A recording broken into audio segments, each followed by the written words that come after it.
கர்த்தர் நல்லவர், அவர் கிருபை என்றும் உள்ளது. ஆமென் சொல்லலாமா? கர்த்தர் நல்லவர். ரோமருக்கு பவுல் எழுதின நிருபம், கடிதம், மடல். ரோமருக்கு பவுல் எழுதின லெட்டர் 12ஆம் அதிகாரம் 12ஆம் அதிகாரம் 1-2 வாசிக்கலாம். 1-2 சத்தமா. அப்படி இருக்க சகோதரரே, நீங்கள் உங்கள் சரீரங்களை பரிசுத்தமும் தேவனுக்கு பிரியமுமான ஜீவ பலியாக ஒப்பு கொடுக்க வேண்டுமென்று தேவனுடைய இரக்கங்களை முன்னிட்டு உங்களை வேண்டிக் கொள்ளுகிறேன். இதுவே நீங்கள் செய்யத்தக்க புத்தியுள்ள ஆராதனை. என்ன ஆராதனை? புத்தியுள்ள ஆராதனை. இதுவே நீங்கள் செய்ய வேண்டிய, செய்யத்தக்க, செய்வதற்கு சரியான புத்தியுள்ள ஆராதனை. புதிய ஏற்பாட்டுல, புதிய உடன்படிக்கையில ஜீசஸை நம்புகிற நாம செய்ய வேண்டிய ஒரு ஆராதனை மெத்தட பவுல் இங்க எழுதுகிறார். புத்தியுள்ள ஆராதனை. 4 பாட்டை பாடுறது புத்தியுள்ள ஆராதனை கிடையாது. எப்பவுமே சொல்லுவேன் நான், கர்த்தருடைய பாட்டை பாடுறது ஆராதனை கிடையாது. யார் பாட்ட?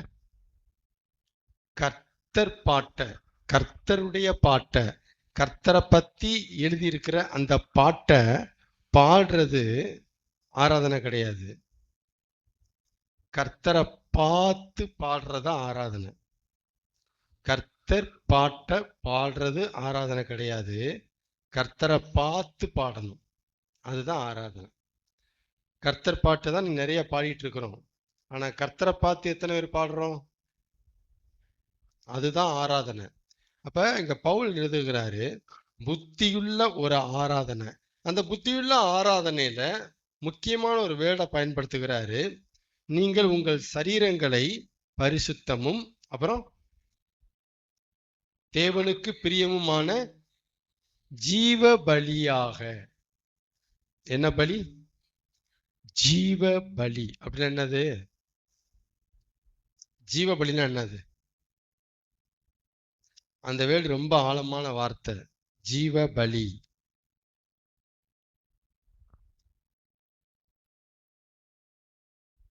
ஜீவ பலி. பலினா என்னது? மிருகங்களை, பறவைகளை பலியிட்டாங்க பழைய ஏற்பாட்டுல. சரிங்களா? மனுஷனை கிடையாது. யாரை பலியிட்டாங்க? மிருகங்களை, பறவைகளை, ஆடு, மாடு, இந்த மாதிரி அவங்க பலியிட்டாங்க. பலி செலுத்துதல். ஆனா இங்க பவுல் எழுதுகிறாரு, உங்களை பலியாக ஒப்பு கொடுங்கிறாரு. ஆட மாட சொல்லல, நம்மளையே சொல்றாரு. நம்மளை பலியா ஒப்பு கொடுக்கணுமா? ஆனா என்ன பலிங்கிறதா மேட்ரு. என்ன பலி அது? ஜீவ பலி. அது என்ன ஜீவ பலி? ஜீவ பலினா என்னது? என்ன புரிஞ்சிருக்கிறோம்? இந்த கிறிஸ்தவத்துல நம்ம என்ன புரிஞ்சு வச்சிருக்கிறோம்? ஜீவ பலியாக ஒப்பு கொடுங்கள் அப்படிங்கிறாரு. அப்படின்னு என்ன தெரியுமா? உயிரோட இருக்கணும். நாம என்ன செய்யணும்? உயிரோட இருக்கணும். அதே சமயத்துல செத்து இருக்கணும். இதுதான் ஜீவ பலி. பலினா சாகுறது, ஜீவனா உயிரோட இருக்கிறது. உயிரோட இருக்கணும், ஆனா செத்து இருக்கணும். பவுல் எப்படி எழுதுறாரு கவனிச்சீங்களா? உயிரோட நம்ம இருக்கணுமா, ஆனா செத்து இருக்கணுமா? உயிரோட இருக்கணும், அதே சமயத்துல நம்ம பலியாகி இருக்கணுமா? முடியுமா? கர்த்தர் நல்லவர். முடியுமா? ஜீவ பலி. ஒரு மிருகத்தை பிடிச்சி பலி செலுத்திடலாம். தசம் வாங்குற பேர்ல 1000 ரூபாய பலி செலுத்திடலாம். ஒரு புக் எடுத்துட்டு 1000 ஸ்தோத்திரத்தை 1000 ஸ்தோத்திர பலி செலுத்திடலாம். என்ன பலி? ஸ்தோத்திர பலி செலுத்திடலாம். இப்ப பவுல் எழுதுகிறார், உங்களை பலி செலுத்தீங்களான்னு கேட்கிறாரு. நீங்க ஸ்தோத்திர பலி செலுத்துறது இருக்கட்டும், உங்களை பலி செலுத்தினீங்களான்னு கேட்கிறாரு. புரியுதுங்களா? எது ஈஸி? மிருகத்தை பலி செலுத்துறது ஈஸி. அப்புறம் ஒரு காணிக்கைய இந்தாங்கண்டவரே பலி ஈஸி. ஸ்தோத்திர பலி செலுத்துகிறவன் என்னை மையப்படுத்துகிறான் ஈஸி. ஆனா புதிய உடன்படிக்கையில பவுல் எழுதுகிறார், உங்களை பலியாக ஒப்பு கொடுத்தீங்களான்னு கேட்கிறார். அவர் இயேசு கிறிஸ்து நமக்காக பலி ஆனார், நாம பலி ஆகலையா அப்படின்னு கேட்கிறார். நீங்க பலியாகாம இருக்கீங்க அப்படிங்கிறார். புரியுதுங்களா? நம்ம என்ன எதுல சந்தோஷப்படுவோம்? ஆண்டவர் எனக்காக பலியானார், இயேசு என்னை தேடி வந்து எனக்காக பலியானார் அப்படின்னு நம்ம ரொம்ப சந்தோஷமா சொல்றோம். ஆனா ஆண்டவர் சொல்றாரு, நீ என்ன பலியாகாம இருக்கியே, ஆண்டவர் எனக்காக செத்தார், நீ என்ன சாகாம இருக்க கேட்கிறாரு. இப்படிதான் கேட்கிறாரு. பைபிள் அப்படிதான் இருக்கு. புதிய எடுத்து படிச்சு பாருங்க. நீ சாகல, ஆனா நான் செத்தேன்னு பெருமைப்படுற. நான் செத்ததுக்கு காரணம் நீ சாகணுங்கிறதுக்காக. நல்ல வார்த்தையை பேச மாட்டேங்கிறீங்கன்னு நினைக்கிறீங்கல்ல? அப்ப பவுல தான் நீங்க கேள்வி கேட்கணும். பவுல் தான் சொல்றாரு, ஜீவ பலியா ஒப்புக்கொடு, நீ உயிரோடு ஆனா செத்துருங்கிறாரு. நீ உயிரோடு இருக்கணும் ஆனா செத்திருப்பா அப்படிங்கிறாரு. எப்படி இது? கர்த்தர் நல்லவர். அப்ப என்ன ரோமர் 12ஆம் அதிகாரம் நமக்கு என்ன சொல்லுது அப்படின்னா, ஆண்டவருக்கு காணிக்கைய படைக்கிறது, சில பலகாரங்களை பதார்த்தங்களை படைக்கிறதெல்லாம் இங்க சொல்லல, அது பழைய ஏற்பாடு. இங்க என்ன ஆண்டவர் சொல்றாருன்னா, ரோமர் 12ல உங்களை படைக்கணும், உன்னைய படைங்கிற. நம்மளை படைக்கிறோமா? மற்றவர்கள் தங்கள் கடவுளுக்கு நிறைய படையல் செய்வாங்க. படையல் செய்யறாங்களா? இது சாமிக்கு படைச்சது சொல்றாங்களா? சாமிக்கு மற்றவங்க பலகாரங்களை படைக்கிறாங்க. நம்ம கர்த்தருக்கு உங்களை படைக்கணும். உங்களை படைக்கணுமா? உங்களை படைக்கணும். அப்ப ஆண்டவர் நம்மளை பார்த்து உன்னைய படைங்கிறாரு. ஆனா மனுஷன் புதுசு புதுசா படைச்சிட்டு இருக்கிறான். புதுசு புதுசா படைக்கிறான். இப்ப ஏஐ வரைக்கும் படைச்சிட்டான். உன்னைய படலான்னா இவன் புதுசு புதுசா அங்கிட்டு திரும்பிட்டு புதுசு புதுசா படைச்சிட்டு இருக்கிறான். விசுவாசிகளை பார்த்து உன்னைய பட அப்படின்னா, நான் வாரம் தவறாம காணிக்க கொடுக்குறேன் ஆண்டவரே, காணிக்க படைக்கிறேன், தசமம் பார்த்து மாசம் மாசம் படைக்கிறேங்கிறாங்க. உன்னைய பட, அதான் புத்தியுள்ள ஆராதனை. ஆமென். உயிரோட இருக்கணும், அதே சமயத்துல செத்து இருக்கணும். அதான் ஜீவ பலி. எதுக்கு நாம செத்துருக்கணும் அப்படின்னா, எதுக்குங்க நான் எந்த விஷயத்துல எதுல நான் செத்துருக்கணும் அப்படின்னா, சுய நம்பிக்கை, சொந்த நம்பிக்கைன்னு ஒண்ணு இருக்குல்ல, அப்புறம் சொந்த விருப்பம் ஒண்ணு இருக்குல்ல, அப்புறம் சுய நலம் தன்னலம் ஒண்ணு இருக்குல்ல, இந்த மூணுக்குமே நம்ம சாகணுமா. இந்த மூணுக்கும் சாகணும். ஜீசஸுடைய வாழ்க்கையில இதை அருமையா நீங்க பார்க்கலாம். அவர்கிட்ட சொந்த நம்பிக்கை இல்ல, தெய்வ நம்பிக்கை தான் இருந்துச்சு. தேவனை தன் சொந்த பிதா என்று சொல்லி தேவன் மேல் நம்பிக்கையா இருந்தானே, அவர் இவன் மேல் பிரியமாயிருந்தால் இப்பொழுது இவனை சிலுவையிலிருந்து காப்பாற்றட்டும். இது இயேசுவை பகைத்தவர்கள் சொன்ன சாட்சி. இயேசு சொன்ன சாட்சி விடுங்க. இயேசுவை பிடிக்காதவங்க இயேசுவை பத்தி சிலுவையில தொங்கிட்டு இருக்க இயேசுவை பத்தி சொன்ன சாட்சி. கடவுளு கடவுளு கடவுளு கடவுளு, எங்க அப்பா கடவுள் தான் எங்க அப்பான்ட்டு ரொம்ப நம்பிக்கையா இருந்தானே, அந்த அப்பா வந்து காப்பாத்தட்டும் இப்படி சொன்னாங்க. காப்பாத்தட்டும். அப்ப ஜீசஸ் என்ன நம்பிக்கை காணப்பட்டுச்சு? தெய்வ நம்பிக்கை. அவர்கிட்ட சுய விருப்பம் காணப்படல. தேவனுடைய விருப்பம் காணப்பட்டுச்சு. என் பிதாவின் சித்தத்தின்படி செய்யவே நான் இங்க வந்தேன். அப்படியேதான் சொல்லுவார். என்னுடைய வேலை இன்னும் வரவில்லை. இப்படியேதான் பேசுவார். சுய நலத்தை அவர்கிட்ட பார்க்க முடியாது. பரலோகத்துல இருந்தா அருமையா வாழலாம். தூக்கிட்டு வந்துட்டார். சுயநலம் பார்க்கல. எனக்கு என்ன லாபம், எனக்கு என்ன லாபம் போய் சித்தா கேட்கவே இல்லையே.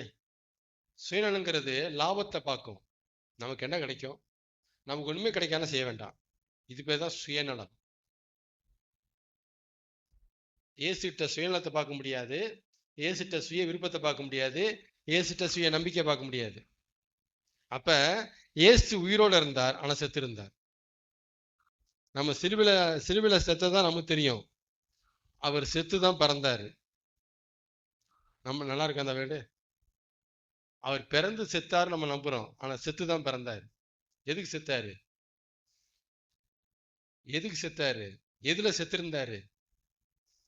தன்னம்பிக்கை, சொந்த விருப்பம், தன்னலம், மூணுக்குமே இறந்தார் அவர்.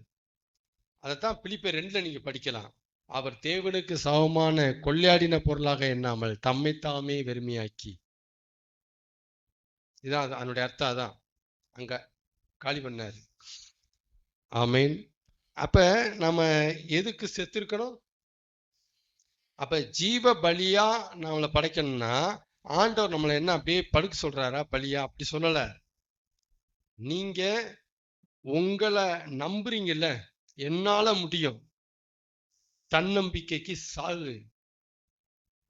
எனக்கு இது நடக்கணும் ஆண்டவரே, எனக்கு இது நடக்கணும் ஆண்டவரே, சாகு. மாடி மேல மாடி வீடு கட்டணும், அந்த விருப்பத்தை சாகடி. 10 ஏக்கர் இடம் சாகடி. உன்னுடைய சொந்த ஆசா பாசங்களை சாகடி. அப்புறம் எனக்கு என்ன கிடைக்கும் இதை செஞ்சா? பார்க்காத. எனக்கு என்ன கிடைக்கும்? சுயநலம், சுயநலம், சுய விருப்பம், சுய நம்பிக்கை, மூணுக்குமே நம்ம சாகணும். அதான் பலி. எதுல ஜீவனோட இருக்கணும்னா தெய்வ நம்பிக்கை. தேவனை நம்ம நம்பணும். தேவனுடைய விருப்பம் என்ன, தேவனுடைய சித்தம் என்ன அப்படின்ட்டு. அதான் எண்ணங்கள் ஏக்கங்கள் உமதாகணும். அதான் அந்த வேர்டு உமதாகணும். அவர் விருப்பம் என்ன, அவர் இஷ்டம் என்ன, அவருக்கு என்ன ஆசை கொஞ்சம் கேட்போமே. அப்பெல்லாம் வர்றதில்ல. உங்க ஆசையை ஓரமா வச்சுக்கோங்க. ஆண்டவரே ஏன் ஆசை அது கொஞ்சம் பார்த்து என்ன பண்ணி கொடுங்க. இருறா, ஐயோ உங்க ஆசை இருக்கட்டும், தேவனை இஷ்டம் பண்ணிக்கங்க நீங்க. ஆனா எனக்கு ஒரு ஆசை இருக்கு, இந்த ஆசையை இப்ப நீங்க பண்ணி கொடுக்கணும். இடைவிடாமல் எங்க பாஸ்டர் ஜெபிக்க சொல்லி இருக்கிறாரு, வைத்த பட்னி போட்டு கேட்க சொல்லி இருக்கிறாரு. இந்த ஆசையை நீங்க நிறைவேற்றி கொடுக்கணும் ஆண்டவரே அப்படின்னு. நம்ம ஆசைய முன்னால வச்சுட்டு அவர் ஆசைய பின்னால எரிஞ்சிடுறோம். என்ன சொல்றேன் புரியுங்களா? இதுக்குதான் சாகுடாங்கிற. இதுக்கு சாகு, இதுக்கு சாகு. ஆமேன். அங்க போனா நமக்கு என்ன கிடைக்கும்? கிடைச்சா போவோம், இல்ல வேண்டாம். இப்ப 10 ரூபா மொய் செஞ்சா நமக்கு 20 ரூபா மொய் கிடைக்குமா? அப்ப செய்வோம். கிடைக்காதா? செய்யாது, செய்யாது. சுயநலம். புரியுதுங்களா? இதுக்கு நம்ம செத்துருக்கிறோமா? இப்படி செத்தாதான், இப்படி சாகிறது தான் புத்தியுள்ள ஆராதனை, ரியல் வர்ஷிப்.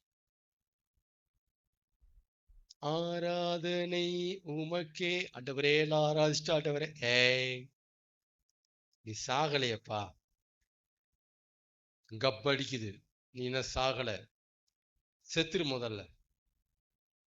ஆமேனா, ஆமேனா. அதான் ரோமர் 12:1 கரெக்டா புரிஞ்சுக்கணும். ஜீவ பலியாக ஒப்பு கொடுங்கள் அப்படின்னா சுயத்துக்கு சாகுங்கன்னு அர்த்தம், தேவனுக்கு பிழைச்சிருங்கன்னு அர்த்தம். கலாத்தியர் 2:21 வாசிங்க.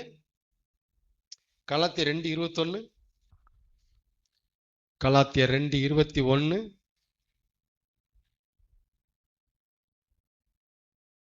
2ஆம் அதிகாரம் 21ஆம் அதிகாரம் 21ஆம் வசனத்தை வாசிங்க. பக்க நம்பர் என்ன? புதிய ஏற்பாடுல 259. கரெக்டா? புதிய ஏற்பாடுல 259ஆம் பக்கம் 2:21 21ஆம் வசனத்துல பவுல் எழுதுகிறார். என்ன எழுதுகிறார்? நான் தேவனுடைய கிருபையை விருதாவாக்குகிறது இல்லையே, வீணாக்குகிறது இல்லையே, வேஸ்ட் பண்ணுகிறது இல்லையே. நீதியானது நியாயப்பிரமாணத்தினாலே வருமானால் கிறிஸ்து மரித்தது வீணா இருக்குமே. 20ஆம் வசனத்தை வாசிங்க. கிறிஸ்துவுடனே கூட சிலுவையில் அறையப்பட்டேன். இங்க பாருங்க, இயேசு கிறிஸ்து சிலுவையில அறையப்படும் போது பவுல் உயிரோட இருந்தாரா, இல்லது 2 கல்லர்களோட சேர்ந்து 3வது ஆளா பவுல அரைஞ்சாங்களா? உயிரோட இருந்தாரு. ஸ்பாட்ல இருந்தாரா, வேற எங்கேயும் இருந்தாரா? இயேசு கல்வாரி மலையில சிலுவையில அறையிறாங்க. கல்வாரி மலையில பவுல் இருந்தாரா, இல்ல வேற எங்கேயும் இருந்தாரா? வேற எங்கேயும் இருந்தார். ஆனா பவுல் இங்க என்ன எழுதுகிறார்? 2:20. அப்படியா? இவர் எங்க அறையப்பட்டாரு? எழுதும் போது சிலுவையில அரைஞ்சிட்டு எழுதுறாரு. கவனிங்க என்ன சொல்றான்ட்டு. சிலுவையில அரைஞ்சுக்கிட்டே ஒரு எழுதிட்டு இருக்கிறாரா? கிறிஸ்துவுடனே கூட சிலுவையில அறையப்பட்டு எழுதினாரா? சிலுவையில அறையப்படல. ஆனா என்ன எழுதுறாரு அங்க? என்ன அர்த்தம்? கிறிஸ்துவுடனே கூட சிலுவையில் அறையப்பட்டேன், ஆகிலும் பிழைச்சிருக்கிறேன். இது எப்படி? செத்தேன், பிழைச்சிருக்கிறேன், பலியாயிருக்கேன், ஜீவனோட இருக்கிறேன். ஜீவபலி, இதான் ஜீவபலி. கிறிஸ்துவுடனே கூட சிலுவையில் அறையப்பட்டேன்.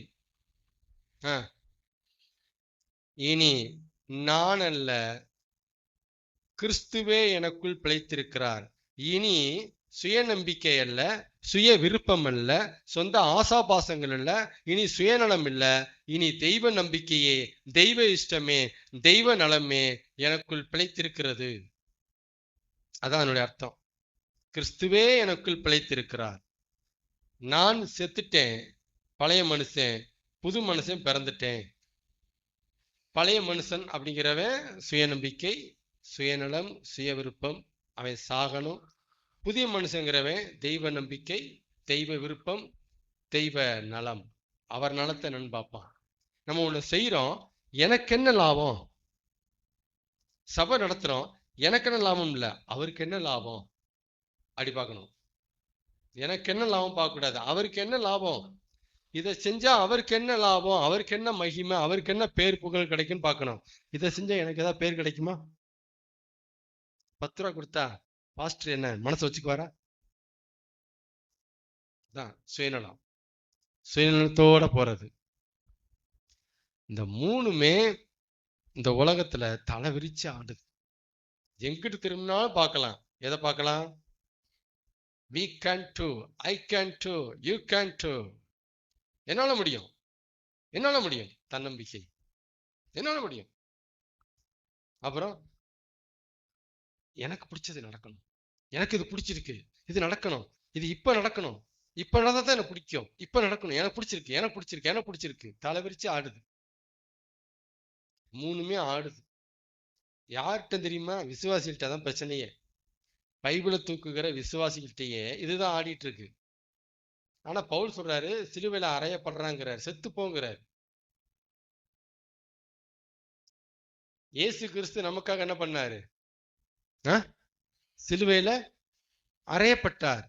இயேசு சொல்றாரு, கொஞ்சம் பக்கத்துல வா, நீ அறையப்படுவா, நீ அறையப்படுங்கிறார். பவுல் என்ன சொன்னாரு? கிறிஸ்துவுடனே கூட சிலுவையில அறையப்பட்டேன். இந்த விளக்கங்கள் எல்லாமே எனக்கு தெரிஞ்சு எல்லாமே புது செய்தி. நான் இந்த மாதிரி இத பிரிச்சு போதிச்சு என் வாழ்க்கையில கேட்டதே கிடையாது. இது என்ன மீனிங்னு. அது என்ன ஜீவ பலி, அது என்ன சிலுவையில் அறையப்படுறது, அது என்ன உலகம் எனக்கு சிலுவையில் அறையப்பட்டிருக்கிறது, நானும் உலகத்துக்காக சிலுவையில் அறையப்பட்டிருக்கிறேன். கலாத்தியர் 6 அப்படி எழுதுறாரு. அதே புஸ்தகம் எழுதுறாரு. உலகம் எனக்கு சிலுவையில் அறையப்பட்டிருக்கு, நானும் உலகத்துக்கு சிலுவையில் அறையப்பட்டிருக்கிறேன். இது எப்படி? உலகம் என்னை பார்க்கும்போது என்னடா அவன் செத்து போய் கிடக்கான் அப்படிங்குது. நான் உலகத்தை பார்க்கும்போது நான் செத்து போயிட்டேனே அப்படிங்கிறேன். தான் கிறிஸ்தவ வாழ்க்கை. பெரிய டாபிக் இது. ஷார்ட் நோட்ஸா கொடுக்குறேன். ரொம்ப பெரிய டாபிக். இதுலதான் தன்னைத்தானே வெறுத்தல் வருது. இதுலதான் இடுக்கமான வாசல் வழியாய் உட்பிரவேசியுங்கள். அநேகர் உட்பிரவேசிக்க வகை தேடியும் பிரவேசிக்க கூடாமல் போவார்கள். அதை கண்டுபிடிக்கிறவர்கள் சிலர். இதான் இடுக்கமான வாசல்லாம் என்னன்னு தெரியாது. அதுவே கண்டுபிடிக்கப்படல. நான் சொல்றதா அதுல வரும். இடுக்கமான வாசல், ஜீவனுக்கு போற வாசல். ஏன் ஜீவனுக்கு போற வாசல் இடுக்கமா இருக்கு, வழி நெருக்கமா இருக்கு அப்படின்னா இதான் அர்த்தம். தன்னைத்தானே வெறுக்கணுமே. தன்னைத்தானே வெறுத்தலாம் என்னது பிரதர்? ஒண்ணுமே இல்லாம காட்டுக்கு போய் வனவாசம் போய் இயற்கையான பழங்களை சாப்பிட்டு நம்ம உலகத்தை விட்டு தனியா இருக்கணும் பிரதர். அதான் தன்னைத்தானே வெறுத்தல். நிறைய ரகசியங்கள் இருக்கு. சரிங்களா? இதோட முடிப்போம். நம்ம இப்ப புரிஞ்சுக்குங்க. ஜீவ பலியாக உங்களை ஒப்பு கொடுங்கள். இதுதான் என்னது? புத்தியுள்ள ஆராதனை. பண்றோமா? அப்ப நம்மள ஆண்டவருக்கு படைக்காம காணிக்க படைச்சிட்டேன், வாய் நிறைய சோத்திரம் பலிய படைச்சிட்டேன், எதுவுமே அக்செப்டட் இல்லை. உங்களை படைங்க. நான் ஆதாரத்தோட பேசிட்டு இருக்கிறேன். பவுல் தெளிவா சொல்லியிருக்கிறாரு, என்னை நான் படைச்சிட்டேன்டாங்கிறாரு. கிறிஸ்துவுடனே கூட சிலுவையில் அறையப்பட்டேன்.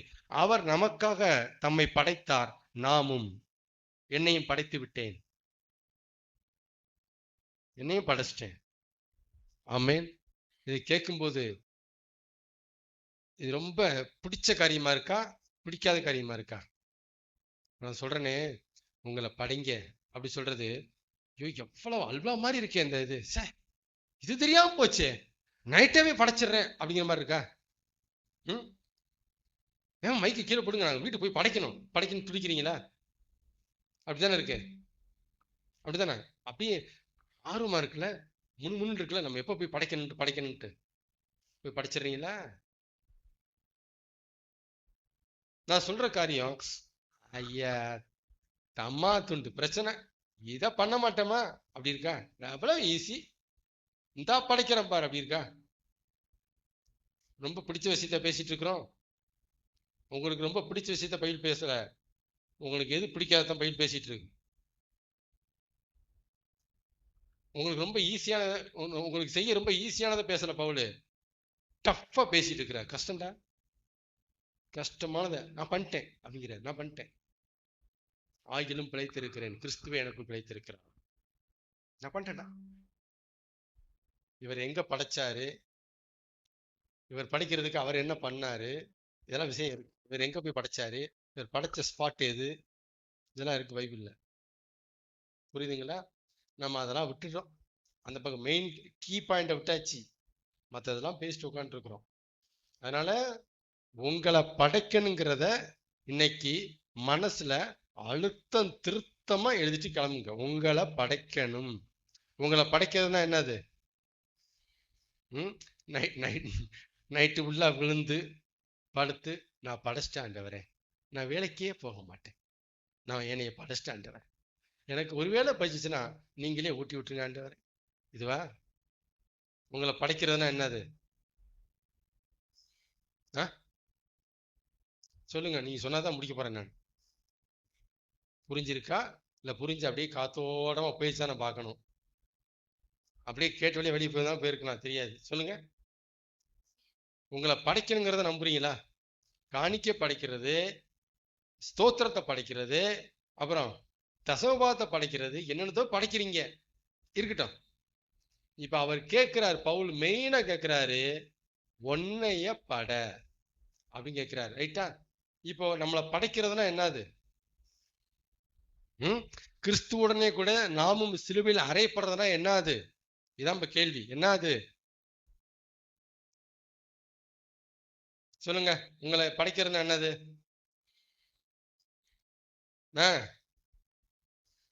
சுயநலம், சொந்த நம்பிக்கை, சொந்த விருப்பம், ஆசாபாசங்கிறாங்க இல்லையா? சொந்த ஆசாபாசம். அதாவது நமக்கு நமக்குள்ள ஒரு ஆசை இருக்கிற தப்பு இல்லை. ஒரு வீடு வாங்கணும், ஒரு தோட்டம் துறவு இருக்கணும், ஒரு நல்ல இடத்துல வேலை கிடைக்கணும், நல்ல காலேஜ்ல போய் படிக்கணும். இது எதுவுமே தப்பு கிடையாது. உங்கள்கிட்ட ஆசை இருக்கிற தப்பு கிடையாது. இப்படி ஒரு ஆசை இருக்கு. அவரு என்ன ஆசைப்படுறாங்க கொஞ்சம் கேட்போமே. அதெல்லாம் ஓர வைங்க. நீங்க என்கிட்ட வரும்போது பிளைன் பேப்பரா வரணும். நான் எழுதிட்டு வருவேன், நீங்க பிளைன் பேப்பரா வரணும். அப்படியே படிக்கணுமா, அப்படியே கைத்து போட்டணுமா? அவருக்கு ஒரு மனசு இருக்கு, நம்மளை படைச்சிருக்கிறாரு. நமக்கு மனசை தந்து படைச்சவருக்கு ஒரு மனசு இருக்குமா இருக்காதா? அப்ப அந்த மனசுல நம்முடைய விஷயத்தை குறித்து ஏதோ ஒரு ஆசை இருக்குதானே செய்யும். கொஞ்சம் அவர்கிட்ட கேட்போமே, கிராஸ் செக் பண்ணுவோமே. அந்த எண்ணமே கிடையாது. பிள்ளைகள் அப்படி வளர்க்கல, சபைகள் அப்படி வளர்க்கல. என்ன கேட்டிருக்கிறாங்க? பிரதர், உங்களுக்கு என்ன வேணுமோ பேப்பர் எடுத்து எழுதுங்க. இன்னைக்கு பாஸ்டர் நான் சொல்றேன், எழுதுங்க. 21 நாள் நீங்க வைத்த பட்டினி போடுங்க. 22வது நாள் உங்க வீட்டுல இருக்கும் பாருங்க. உங்க வீட்டுல இருக்கும். எது வீட்டுல இருக்கும்? அதாவது அவருக்கு என்ன சித்தம் இருக்கு, அவருக்கு என்ன ஆசை இருக்கு, இதை குறித்து, இந்த விஷயத்தை குறித்து, வீடு கட்டுற விஷயத்தை குறித்து, பொண்ணுக்கு கல்யாணம் முடிக்கிற விஷயம் எதுவா இருந்தாலுமே அவருக்கு என்ன ஒரு ஆசை இருக்கு அப்படிங்கிறத கேட்கணும். அப்படிங்கிற இடத்தையே ஸ்டாப் பண்ணிட்டாங்க. நான் ரொம்ப சீரியஸான பாயிண்டா சாதாரணமா பேசுறேன், ரொம்ப சாதாரணமா சொல்லிட்டு போறேன். நமக்கு ஒரு ஆசை இருக்கிற மாதிரி இந்த விஷயத்துல அவருக்கு அந்த விஷயத்துல ஏதோ ஒரு எண்ணம் இருக்கத்தானே செய்யும், நினைப்பு இருக்கத்தானே செய்யும். அது என்னான்னு கொஞ்சம் கேட்டுட்டு அப்புறம் நம்ம முடிவெடுப்போமே. ஆஹா, எங்க பாஸ்டர் இப்படி கத்துக் கொடுக்கவே இல்லை. எனக்கு என்ன விருப்பம் இருக்கோ அதை எழுதி தர சொல்லியிருக்கிறாரு. அவர் ஒரு ரப்பர் ஸ்டாம்ப் மேல உட்கார்ந்து இருக்கிறாரு. அப்படி கொடுத்தா அப்படி சீல் அடிச்சிருவாரு. இப்படிதான் எங்க பாஸ்டர் கத்துக் கொடுத்திருக்கிறார். அவர் நீ நீட்ல பேப்பருக்கு கையெழுத்து போட மாட்டேன்ட்டு அமைதியா இருந்தார்னா, சிஸ்டர் சூப்பர் வழி, 21 நாள் ஃபாஸ்டிங் சூப்பர் வழி. இதுல ஆள் அதுல மசிஞ்சே ஆகணும். இதுல அவர் வந்தே ஆகணும் சிஸ்டர், செய்யுங்க. அடுத்த ரூட். நம்ம ரூட் எல்லாம் அப்படிதான். முதல்ல லைட்டா சொல்லி பாருங்க. கேட்க மாட்டேன்ட்டாருன்னா ஃபாஸ்டிங் தூக்குங்க. சாப்பிட மாட்டேன் சொல்லுங்க, சாப்பிட மாட்டேன், கழுத்து போட்டுருவாரு. ஆஹா, என்ன ட்ரைனிங், என்ன ட்ரைனிங். நம்ம விசுவாசிகளை ட்ரைனிங் பண்ணி வச்சிருக்கிறாங்க. அப்படியே பைபிளுக்கு அகைன்ஸ்ட். நீங்க கொடுக்குற எல்லா பயிற்சியுமே யூடியூப்ல போயிட்டு இருக்கு. நீங்க கொடுக்குற பயிற்சி எல்லாமே பைபிளுக்கு அகைன்ஸ்ட். இப்படியா சொல்லி தர்றது? அவர்கிட்ட அதான் பவுல் கேட்டார். இயேசு சொன்னீங்க, ஆண்டவரே நான் என்ன செய்ய நீர் சித்தமாயிருக்கிறீர் கேட்டாம பாருங்க பவுல். என்ன ஆண்டவரே, நான் தமஸ்குல போய் அங்க இருக்க கிறிஸ்தவர்களை பிடிக்கணுங்கிறது என் சித்தம். இப்ப இடையில வந்திருக்கீங்க, உங்க சித்தம் என்ன கேட்கறான் பாருங்க. அப்படி வா, சொல்றேன்ப்பா, உள்ள போ. இதுதான் பிடிக்கிறது. அதனால ஆண்டவர் நல்லவர், புரிஞ்சுக்குங்க. உங்களை படைக்கணுங்கிறது இன்னைக்கு டாபிக். நிறைய இருந்துச்சு, இதுலயே முடிச்சிட்டாரு. ரோமர் 12:1, உங்களை படைக்க தேவன் சொல்லுகிறார். நீ காணிக்க படைப்பியோ படைக்க மாட்டியோ, பணத்தை படைப்பியோ படைக்க மாட்டியோ, சோத்திர பலிய படைப்பியோ படைக்க மாட்டியோ, நீ எதை படைப்பியோ படைக்கலையோ உன்னைய உன்னைய படைக்காம துட்ட இந்தான்னா நீ டயத்தை வேஸ்ட் பண்ற, உன் மணியை வேஸ்ட் பண்ற. உன்னைய புத்தியுள்ள ஆராதனா தானே உன்னை படைக்கிறது என்ன? இந்த சொல்லி கொடுத்தாச்சு, ஆமே. கஷ்டமா இருக்குல்ல?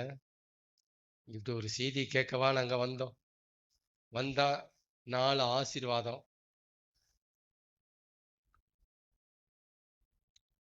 அந்த மாதிரி ஒரு செய்தி கொடுத்தீங்கன்னா மனதுக்கு எவ்வளவு ஆறுதலா இருக்கும். 10 ரூபா மட்டும் கொடுக்குறீங்க ஆண்டவருக்கு, கூட ஒரு 20 ரூபா கொடுத்தீங்கன்னா எக்ஸ்ட்ரா ஒரு 30 ரூபா 40 ரூபா எக்ஸ்ட்ரா கிடைக்கும். இப்படி சொன்னீங்கன்னா ஈஸியா பண்ணிட்டு போயிருக்கலாமே. நீங்க 10 தடவை தான் சொல்றீங்க சோத்திர பலி, ஜஸ்ட் 2 தடவை கூட்டினீங்கன்னா சூப்பரா ஆண்டவர் உங்களுக்கு ஆசீர்வதிப்பான்னு சொன்னா நல்லா இருக்குமே. நீங்க உங்களை படைன்னு சொல்றீங்களே, கஷ்டம்தான். ஆமேனா? ஆமே.